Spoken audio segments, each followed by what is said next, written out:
तो आदाब, नमस्कार, गुड इवनिंग, सत श्री अकाल। एक बार फिर आप तमाम लोगों का स्वागत है क्राइम तक की कहानी के इस एपिसोड में। उम्मीद है पूरी फैमिली अच्छी होगी, संडे भी अच्छे से गुजरा होगा।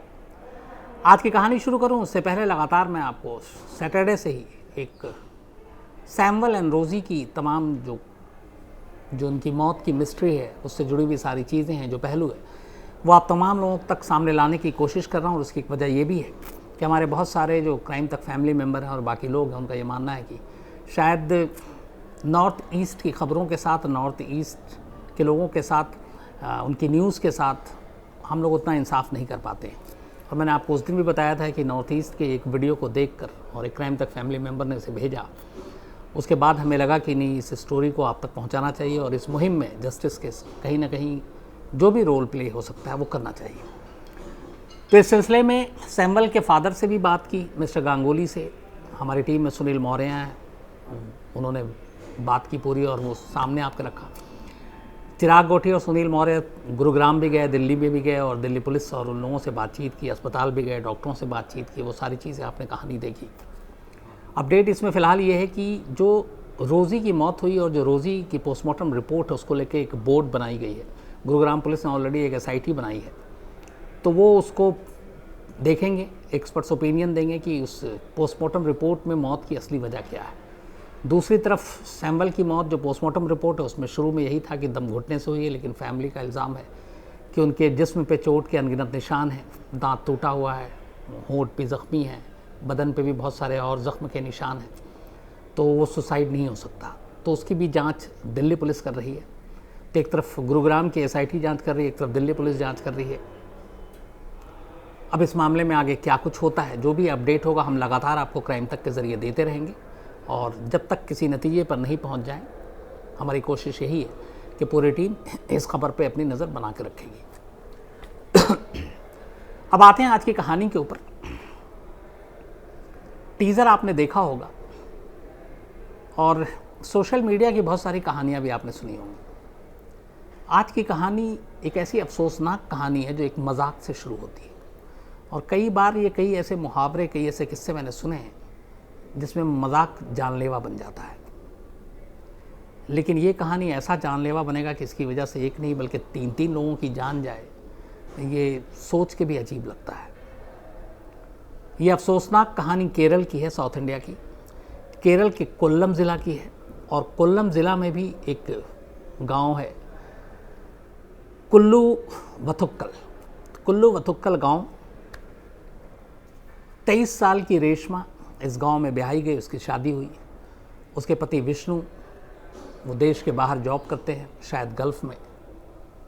रेशमा की शादीशुदा ज़िंदगी बिल्कुल ठीक ठाक चल रही थी, अपने पति के साथ खुश थी। पति ज़्यादातर बाहर रहते तो वो अपने ससुराल वालों के साथ रहती, खुश थी, और ससुराल भी भरा पूरा था, सारे लोग थे और सब कुछ ठीक ठाक चल रहा था।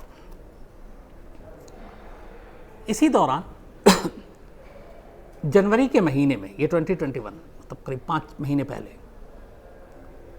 एक छतन्नूर पुलिस स्टेशन है, छतन्नूर पुलिस स्टेशन में एक सुनसान जगह पे, एक कूड़े के ढेर पे एक नवजात बच्चा मिलता है, जो अभी एकदम बिल्कुल पैदा ही हुआ था, और किसी ने उसको कूड़े के ढेर पर लाकर फेंक दिया था। तो ये छतन्नूर पुलिस को कोई ख़बर देता है कि किस तरह से नवजात बच्चा है जो अभी भी जन्मा है, और पता नहीं उसके माँ बाप किसी ने यहाँ फेंक दिया है। तो पुलिस आती है, उस बच्चे को उठाकर अस्पताल ले जाती है। अपने यहाँ बहुत सारे, ख़ासतौर पर नॉर्थ इंडिया में ऐसी बहुत सारी ख़बरें आई थी। कई माँ बाप मजबूरी में, कुछ बेटा और बेटी के बीच जो फ़र्क करते हैं, वो भी ऐसे बहुत सारे किस्से आए हैं, जिसमें इस तरह से बच्चों को पैदा होते ही उन्हें लगता है कि बेटियाँ हैं, बोझ समझने वाले लोग कूड़े के ढेर पे फेंक देते हैं। ऐसे मैंने अपने करियर में कई स्टोरीज़ कवर की, जो बयान करना भी मुश्किल है कि कैसे कचरे के ढेर पर जानवर उन बच्चों के इर्द गिर्द भूखी नज़रों से घूरते हैं कि कब मौका मिले और वो हमला करें। ऐसे बहुत सारे केस। और राजस्थान में एक ऐसी NGO थी जिसने बाकायदा एक पालना नाम से एक वो बनाया था, एक ऑर्गेनाइजेशन, और उसमें लिखा होता था कि फेंकिए मत, हमें दे दीजिए, हम पालेंगे। तो ऐसी कोशिश भी होती है। तो खैर, इस जगह पे भी केरल में एक कूड़े के ढेर पे एक बच्चा मिलता है, खबर मिलती है, पुलिस उसे ले जाकर अस्पताल में भर्ती कर देती है। लेकिन शायद वो काफ़ी देर तक उस कूड़े के ढेर पे था और उसकी वजह से उसकी हालत बिगड़ चुकी थी। डॉक्टर उसे बचाने की पूरी कोशिश करते हैं लेकिन बच्चे की मौत हो जाती है, बात आई गई हो जाती है। अब चूँकि एक नवजात बच्चा और कूड़े के ढेर पे मिला, उसके बाद में अस्पताल में मौत हुई, तो ये सीधे सीधे उस वक्त मर्डर का भी मामला नहीं था, क्योंकि जब पुलिस उसको लेकर गई तो वो जिंदा था और ये देख के ही लग रहा था कि बच्चे को पैदा होते ही, जन्म लेते ही उसके माँ बाप ने उसे फेंक दिया है। लेकिन पुलिस इस केस की तफ्तीश करती रहती है कि ये बच्चा किसका है, कौन है वो माँ बाप जिन्होंने इस बेदर्दी से एक बच्चे को कूड़े के ढेर पे फेंका। पुलिस की तफ्तीश करीब 5 महीने तक चलती है, पर पुलिस को सुराग नहीं मिलता कि ये बच्चा किसका है। इस दौरान में पुलिस अपने लेवल पे काम कर रही थी और चेक कर रही थी कि ये बच्चा किसका हो सकता है। इस लोकल पुलिस स्टेशन में फिर ये हुआ कि एक तो पता लगाने की कोशिश की गई कि हाल में कौन कौन प्रेग्नेंट था, उसके ज़रिए भी कुछ पता नहीं चला।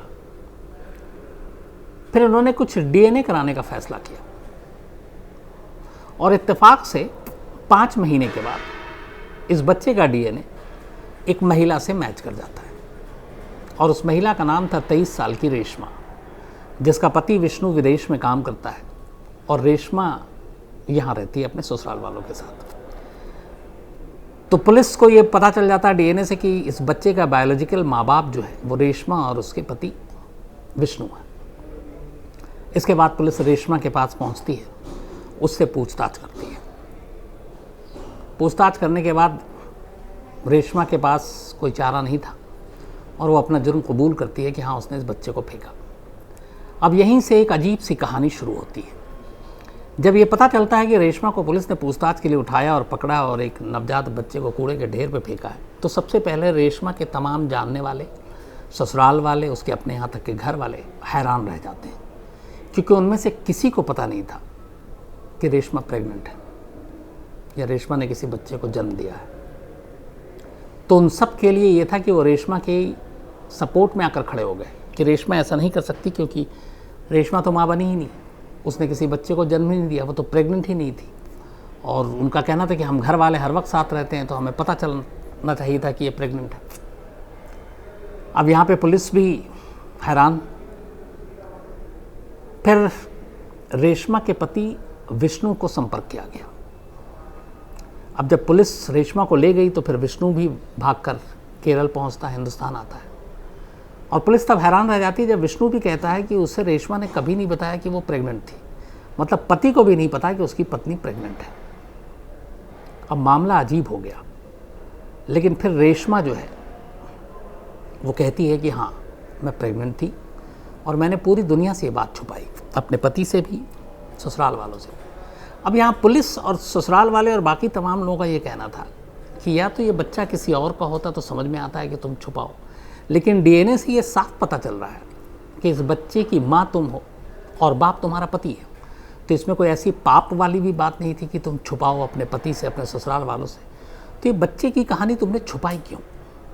अब पुलिस इस सवाल का जवाब जानना चाहती थी और ये वाकई अपने आप में एक सवाल था कि एक माँ जो सचमुच माँ बनी, जिसका बच्चा उसके पति का है, उसका है, और इसमें कोई शक नहीं है क्योंकि डीएनए भी मैच कर गया है, लेकिन वो पत्नी पूरी दुनिया से ये छुपा रही है कि मैं प्रेग्नेंट हूँ और फिर बच्चे को जन्म देती है और जन्म देने के बाद कूड़े के ढेर पे फेंक देती है। इन सवालों के जवाब पुलिस को चाहिए थे क्योंकि ये अजीब से सवाल थे। इसके बाद रेशमा मुंह खोलती है। रेशमा एक कहानी बताती है। कहती है कि जब उसके पति विष्णु विदेश गए तो घर का काम करने के बाद जो खाली वक्त मिलता था वो सोशल मीडिया की तरफ एक्टिव हुई। फिर उसने सोशल मीडिया पे वक्त बिताने लगी। इसी दौरान में फेसबुक पर एक शख्स से उसकी दोस्ती हुई। उस शख्स का नाम था आनंदू। आनंदू नाम से उसका प्रोफाइल था, उसकी तस्वीर थी। उसने कहा फेसबुक पे फ्रेंडशिप जो थी वो रिक्वेस्ट एक्सेप्ट की, दोनों फ्रेंड बने, नॉर्मल बातचीत होने लगी। धीरे धीरे फिर बातचीत गहरी होती गई और रेशमा ने कहा कि आनंदू से उसे प्यार हो गया।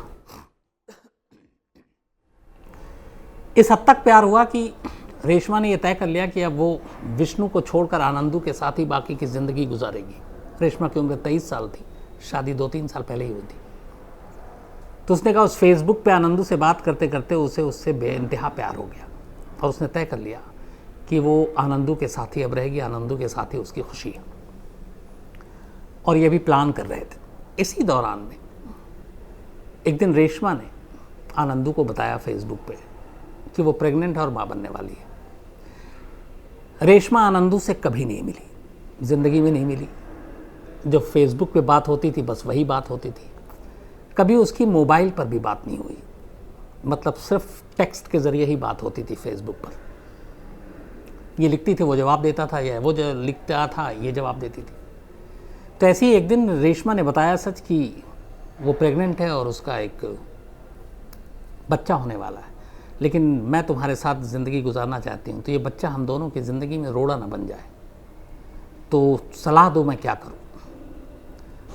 तो रेशमा ने पुलिस को बताया कि आनंदू ने उससे कहा कि तुम बच्चे को फेंक दो, चूँकि कई महीने हो गए थे, वो अबॉर्शन भी नहीं करा सकती थी, बच्चा गिरा नहीं सकती थी। तो रेशमा ने बताया कि तब उसने कहा आनंदू ने, जो फेसबुक पे उसका दोस्त है, कि तुम इस बच्चे को फेंक दो, फिर हम दोनों की ज़िंदगी नॉर्मल रहेगी। रेशमा ने आनंदू की ये बात मान ली। इसके बाद उसने इस प्रेगनेंसी की बात को सबसे छुपा कर रखा, और डिलीवरी का जब वक्त आया तो वो अकेली गई, बच्चे को अस्पताल में जन्म दिया, बच्चे को उठाया, जन्म के कुछ घंटे के बाद वो डिस्चार्ज भी हो गई, और ले जाकर एक सुनसान जगह पर इस बच्चे को कुल्लू वथुक्कल नाम के गांव में कूड़े के ढेर पे फेंक दिया। वो तो किसी राहगीर की नज़र पड़ी और फिर उसने पुलिस को बताया, पुलिस अस्पताल ले गई, फिर बच्चे की मौत हो गई, और तब पुलिस की ये जांच शुरू होती है। तो अब रेशमा ने ये सारी चीज़ें बता दी। अब पुलिस के लिए ये अजीब सी चीज़ थी कि एक शख्स जिससे कभी रेशमा मिली नहीं, उसके लिए उसने अपने बच्चे को मार डाला, मतलब एक तरह से फेंक दिया, मारा ही, और पूरे घर वालों से प्रेगनेंसी छुपाई। अब पुलिस ने इस आनंदू को ढूंढने का फैसला किया, रेशमा के बॉयफ्रेंड को। फेसबुक के सारे प्रोफाइल खंगाल डाले। शुरुआती जांच के बाद ही पुलिस को यह डाउट हो गया कि आनंदू नाम का कोई शख्स है ही नहीं, ये रेशमा की गलतफहमी है या फिर फेक प्रोफाइल आईडी है। अब जांच करती रही पुलिस, कोई फायदा नहीं, वक्त गुजरता रहा। इस दौरान में, जांच के ही दौरान, पुलिस को पता चला कि जो फेसबुक प्रोफाइल पे जाती थी रेशमा, उसमें एक सिम था, एक सिम कार्ड जिस नंबर से वो फेसबुक को एक्टिवेट करती थी, चलाती थी, वो सिम आर्या नाम की उसकी ननद के नाम पर है, सिस्टर इन लॉ के नाम पर। अब पुलिस को लगा कि फेसबुक रेशमा एक्टिव ऑपरेट कर रही है, पर जिस सिम से यूज़ करके इसको ऑपरेट कर रही है वो सिम आर्या के नाम पे, उसकी ननद के नाम पर है। तो ऐसा क्यों है, आर्या का क्या कनेक्शन है?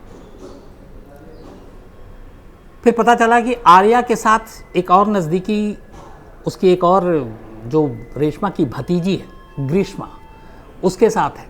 तो आर्या और ग्रीष्मा दोनों नज़दीक है, और कुछ ऐसे फेसबुक पे चीज़ें मिली जिसमें आर्या का सिम मिला, ग्रीष्मा का कुछ जिक्र मिला। तो फिर चथन्नूर पुलिस ने यह तय किया कि इस सिम के ज़रिए आर्या से पूछताछ करें कि उसको क्या जानकारी है इस आनंदू के बारे में, जिसके इश्क में पड़कर रेशमा अपना घर तबाह कर रही थी, अपने बच्चे तक को कूड़े के ढेर पर फेंक आई। तो इसी सिम के इस खुलासे के बाद पुलिस ने आर्या और ग्रीष्मा के पास एक नोटिस भिजवाया और कहा कि आपसे कुछ पूछताछ करनी है, कल आपको पुलिस स्टेशन हाजिर होना होगा। अभी रेशमा पुलिस के कब्जे में है, पुलिस ने उसे उठा लिया है बच्चे को कूड़े के ढेर पे फेंकने के लिए और फिर बच्चे की मौत की जिम्मेदारी के लिए। तो वो जेल में है। ये बात आर्या और ग्रीष्मा, आर्या जो है वो रेशमा की ननद है सगी, मतलब उसके पति की बहन विष्णु की, और ग्रीष्मा उसकी भतीजी है। तब पुलिस इन दोनों को नोटिस भेजती है, कल पुलिस स्टेशन आना है, आप दोनों को आपसे बयान लेना है। इसके बाद अगले दिन पुलिस इन दोनों का इंतज़ार कर रही है। ये दोनों नहीं आती।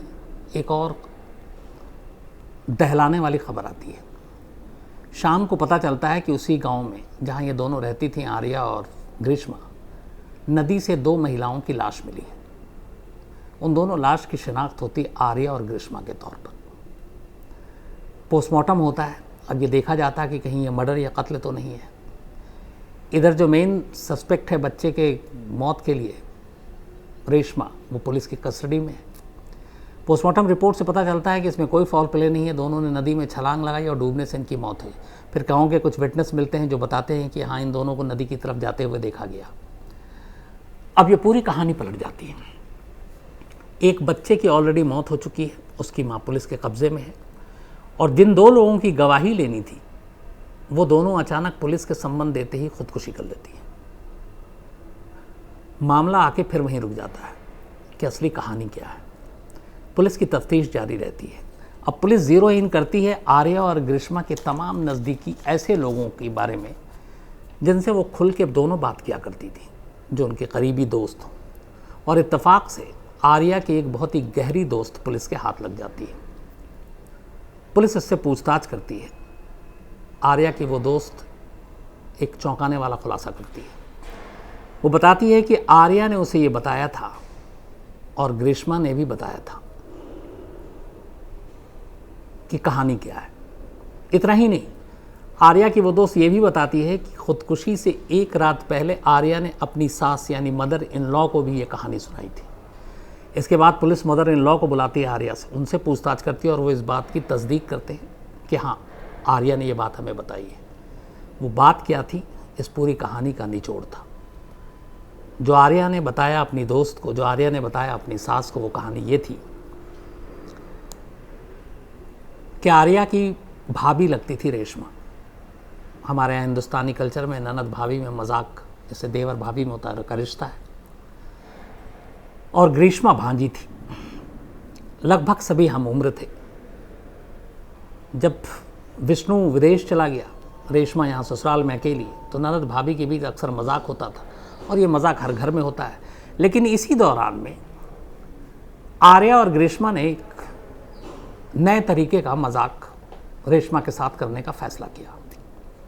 इन दोनों ने यह किया कि फेसबुक पर जाकर एक आईडी क्रिएट की, और ये आईडी बनाई आनंदू के नाम पर, और इसके ज़रिए बनाने के बाद रेशमा को फ्रेंड रिक्वेस्ट भेजी। अब रेशमा ने एक्सेप्ट किया।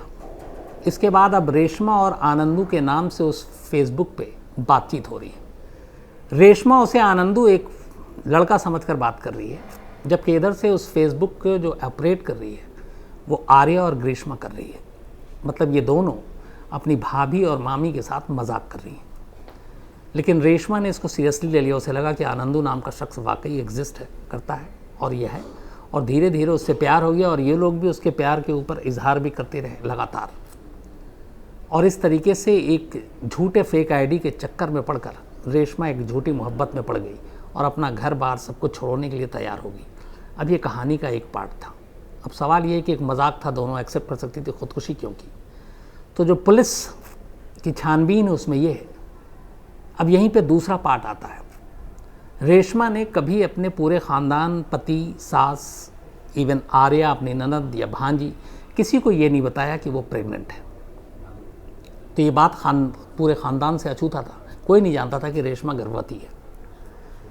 जब इस फेक आईडी के ज़रिए आनंदू से मोहब्बत हो गई रेशमा की, तो उसके बाद एक दिन रेशमा ने उससे कहा कि हमें तुम्हारे साथ घर बसाना है, लेकिन मैं तुमसे एक चीज़ बताना चाहती हूँ कि मैं प्रेग्नेंट हूँ, बच्चे का क्या करूँ। ये बात जब आर्या और ग्रीष्मा ने फेसबुक पे पढ़ा तो दोनों हंसी। उन्हें लगा भाभी मजाक कर रही हैं, क्योंकि अगर वो प्रेग्नेंट होती तो हम सबको पता होता। तो वो प्रेग्नेंट है नहीं, तो हमारे साथ वो भी मजाक कर रही हैं, मतलब आनंदू के साथ मजाक कर रही हैं। तो इन लोगों ने इसी मजाक में, क्योंकि उन्हें यकीन था कि इनकी भाभी प्रेग्नेंट नहीं है, यानी रेशमा प्रेग्नेंट नहीं है, ये रिप्लाई कर दिया कि कोई बात नहीं, बच्चा हो तो उसको फेंक देना, ताकि रास्ते में कोई अड़चन ना हो, हम दोनों ही बस रहेंगे। तो ये आर्या और ग्रीष्मा ने इसलिए लिखा क्योंकि उन्हें मालूम ही नहीं था कि वाकई रेशमा गर्भवती है। और इस चीज़ को उधर रेशमा ने ये समझा कि आनंदू ने ऐसा कहा है कि तुम अपने बच्चे को फेंक दो, फिर हम दोनों साथ ज़िंदगी बिताएंगे। और उसने इस बात को बहुत गंभीरता से लिया, और इसीलिए जब बच्चा पैदा हुआ तो उसे ले जाकर वाकई फेंक दिया। यही वो चीज़ है जो पुलिस के इन्वेस्टिगेशन के हिसाब से जब उन्होंने सिम कार्ड के ज़रिए आर्या और ग्रीष्मा का पता लगाया तो वो दोनों डर गईं। उन्हें लगा कि एक बच्चे की मौत की वजह से उनकी भाभी रेशमा ऑलरेडी जेल में है। अब अगर उन्हें ये पता चलेगा कि इस बच्चे को फेंकने का आइडिया हम दोनों ने ही दिया है, क्योंकि आनंदू नाम का कोई शख्स इस दुनिया में है ही नहीं उनकी नज़र में, जो फेसबुक तो उन्होंने क्रिएट किया फेक आईडी, तो एक मजाक में एक बच्चे की जान गई और उस जान के लिए अब इन दोनों के ऊपर आँच आएगी। तो ये दोनों डर गई, आर्या और ग्रीष्मा, और इतना डर गई कि जब पुलिस ने इन्हें सम्मन भेजा तो दोनों अगले दिन जाकर नदी में कूद गई और उन्होंने अपनी जान दे दी। तो एक मजाक, एक फेक फेसबुक की आईडी, भाभी और ननद के बीच, भाभी और भांजी के बीच एक मजाक ने 3 लोगों की जान ले ली। तो इस कहानी का पैगाम यही है कि हमें कोई भी मजाक करने से पहले ये सोचना चाहिए कि उसका सामने वाले पर क्या क्या और किस तरह का असर हो सकता है। कभी ऐसा मजाक नहीं करना चाहिए जिससे किसी की ज़िंदगी बर्बाद हो, किसी की जान जाए, किसी का घर उजड़े। तो एक अफसोसनाक कहानी थी और वाकई अजीब है। इसको मतलब इस कहानी को सोच सुनकर अभी भी समझ में नहीं आ रहा कि ये सारी चीज़ें मजाक में कहाँ बात को ले गई। तो आज कहानी में इतना ही। अब आपसे कल मुलाकात होगी रात 9 बजे किसी नई कहानी के साथ। अपना ख्याल रखिएगा, अपनों का ख्याल रखिएगा। Thank you very much.